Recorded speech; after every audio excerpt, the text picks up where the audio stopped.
Assalamualaikum. Welcome to Universal E-Learning. My name is Bilal Ghafoor Warsi. I am your chemistry teacher. Student, जैसा कि आपको पता है कि हमने फर्स्ट ईयर का चैप्टर नंबर 1 स्टार्ट किया हुआ है। तो चैप्टर 1 में हमने न्यूमेरिकल कल हमने मॉलिक्यूलर फार्मूला के बारे में डिस्कस किया था। तो आज हम मॉलिक्यूलर फार्मूला के ऊपर न्यूमेरिकल डिस्कस करने जा रहे हैं। तो स्टेटमेंट हमारे सामने, एग्जाम्पल 5 हम इस आज के लेक्चर में सॉल्व करेंगे। तो एग्जाम्पल 5 का जो डाटा स्टेटमेंट है वो आपके सामने है। The combustion analysis of an organic compound shows it to contain 65.44% carbon.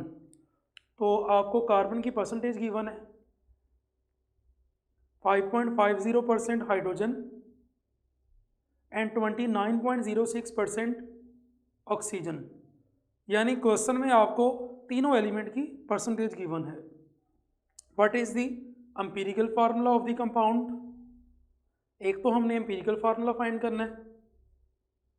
दूसरा, if the molecular mass of the compound is, compound का मॉलिक्यूलर मास गिवन है 1.15 ग्राम पर मोल, और हमसे कहा जा रहा है कि इसका मॉलिक्यूलर मास, मॉलिक्यूलर फार्मूला भी कैलकुलेट करें। यानी इस न्यूमेरिकल में हमें परसेंटेज दी हुई है तीनों एलिमेंट की। हमसे कहा जा रहा है एक तो आपने एम्पिरिकल फार्मूला फाइंड करना है, दूसरा आपने मॉलिक्यूलर फार्मूला कैलकुलेट करना है। तो हम सबसे पहले एम्पिरिकल फार्मूला फाइंड करते हैं। हमने 4 स्टेप पढ़े हुए। फर्स्ट स्टेप इसका परसेंटेज होता है। परसेंटेज हमें इस क्वेश्चन में गिवन है। तो अब हम क्या करेंगे, सेकेंड स्टेप को फॉलो करेंगे, यानी कि ग्राम एटम फाइंड करेंगे। तो सबसे पहले मैं क्या करने जा रहा हूँ, कार्बन के ग्राम एटम फाइंड करने जा रहा हूँ। Gram atom of carbon, gram atom of carbon.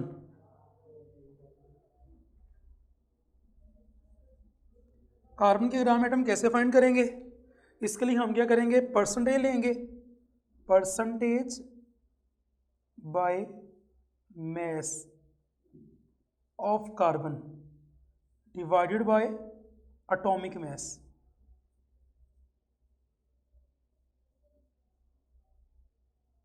Of carbon, carbon के एटॉमिक मास के साथ इसको डिवाइड कर देंगे, मास ऑफ कार्बन। अब हम इसकी वैल्यूज पुट कर लेते हैं। ग्राम एटम ऑफ कार्बन,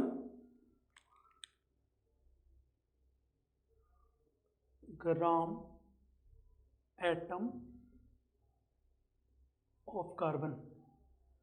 तो कार्बन की परसेंटेज बाय मास क्वेश्चन में गिवन है 65.44, 65.44। इसको डिवाइड कर देंगे इसके एटॉमिक मास के साथ। तो हमारे पास इसके ग्राम एटम आ जाएंगे। जब इन दोनों को डिवाइड करेंगे तो हमारे पास आंसर आ जाएगा 5.45 gram atom, gram atom of carbon. ये हमारे पास कार्बन के ग्राम एटम आ गए। सेम इसी चीज़ को फॉलो करते हुए हम हाइड्रोजन के और ऑक्सीजन के ग्राम एटम निकाल लेंगे। तो मैं हाइड्रोजन के ग्राम एटम फाइंड करने जा रहा हूँ, gram atom of hydrogen.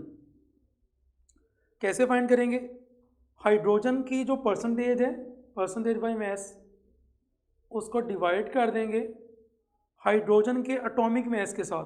Hydrogen का एटॉमिक मास होता है 1.008।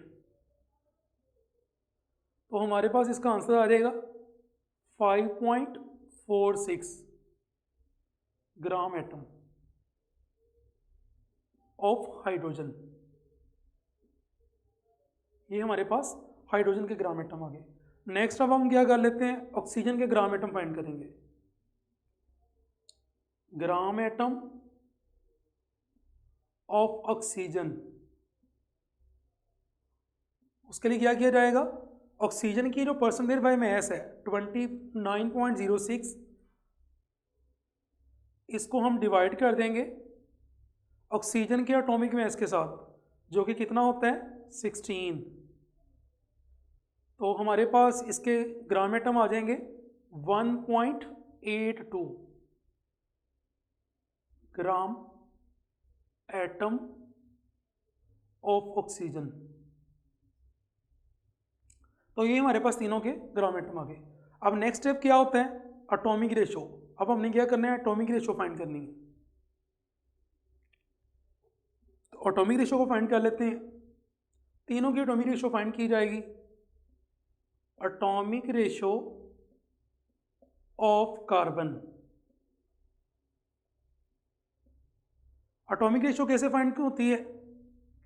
जिस भी एलिमेंट की हमने एटॉमिक रेशो फाइंड करनी है उसके ग्राम एटम लेंगे, gram atom of carbon.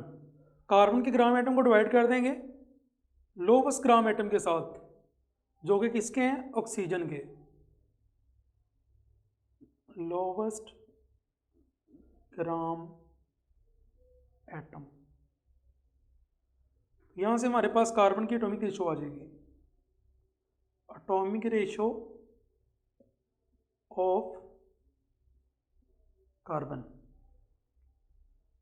Gram atom कितने? 5.45।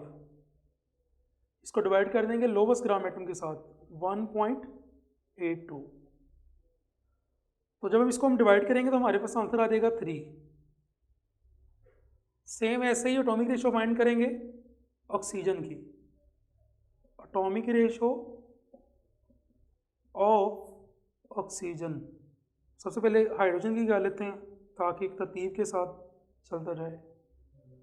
हाइड्रोजन की एटॉमिक रेशो फाइंड कैसे होगी? हाइड्रोजन के हमारे पास ग्राम एटम है 5.46। इसको डिवाइड कर देंगे लोवेस्ट ग्राम एटम के साथ, जो कि कितने हैं? 1.82। आंसर आ जाएगा 3।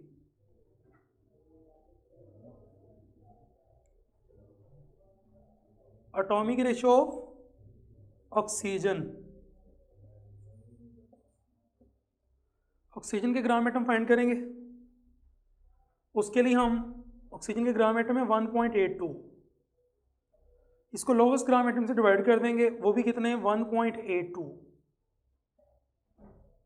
तो हमारे पास आंसर आ जाएगा 1। तो ये हमने तीनों के एटॉमिक रेशो फाइंड कर लिए। अब यहाँ पे हम लिख लेते हैं कार्बन, हाइड्रोजन, ऑक्सीजन। कार्बन के हमारे पास कितने एटॉमिक रेशो आई है? 3। हाइड्रोजन की एटॉमिक रेशो भी 3। ऑक्सीजन की एटॉमिक रेशो 1। अब इससे देख लेते हैं हमारे पास फार्मूला क्या बन रहा है। तो फार्मूला हमारे पास बनेगा empirical formula, empirical formula of compound, empirical formula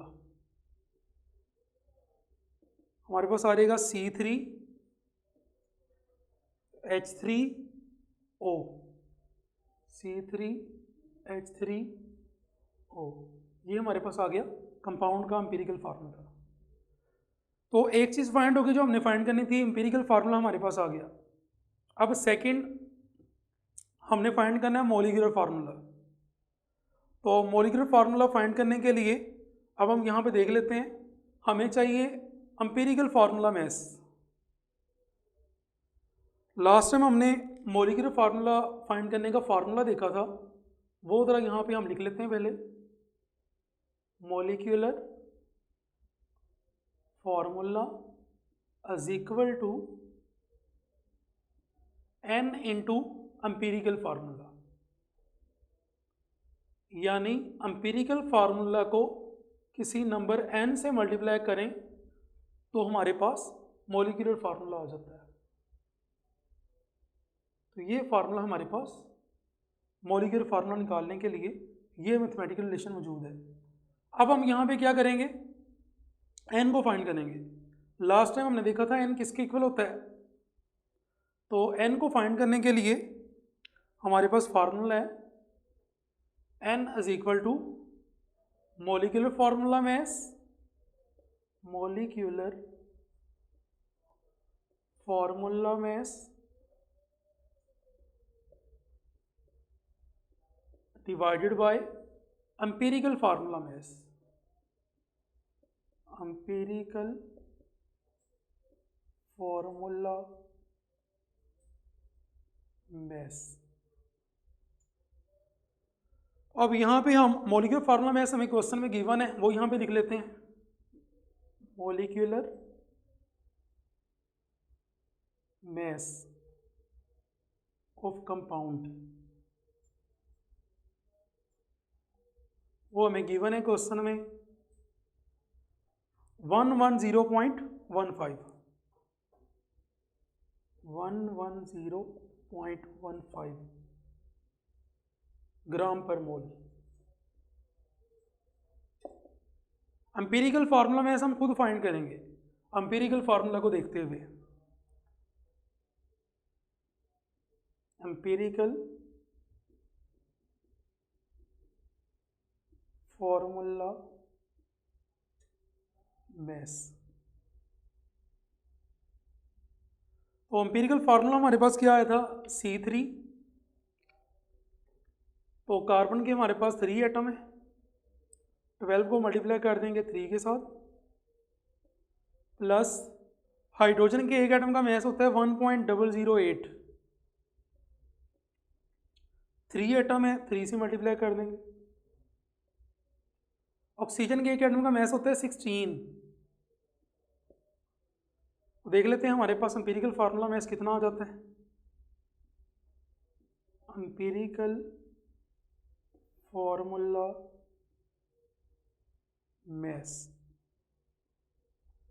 इसको जब सम करेंगे तो हमारे पास इसका आंसर आ जाएगा 55.05 ग्राम पर मोल। अब हमारे पास मॉलिक्यूलर फार्मूला मैस भी है, एम्पिरिकल फार्मूला मैस भी है। अब हम n को फाइंड कर सकते हैं। मॉलिक्यूलर फार्मूला मैस 110.15, इसको डिवाइड कर देंगे एम्पिरिकल फार्मूला मैस के साथ, जो कि हमारे पास कितना आया 55.05।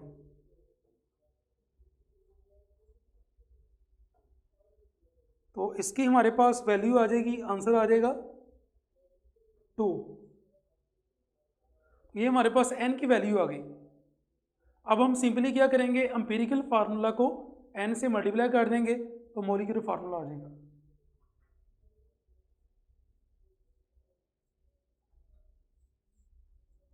Molecular formula is equal to, n की वैल्यू 2 आ गई। एम्पिरिकल फार्मूला कंपाउंड का ऊपर हमने लिखा हुआ है C3H3O। तो हमारे पास मॉलिक्यूलर फार्मूला क्या आ गया, मॉलिक्यूलर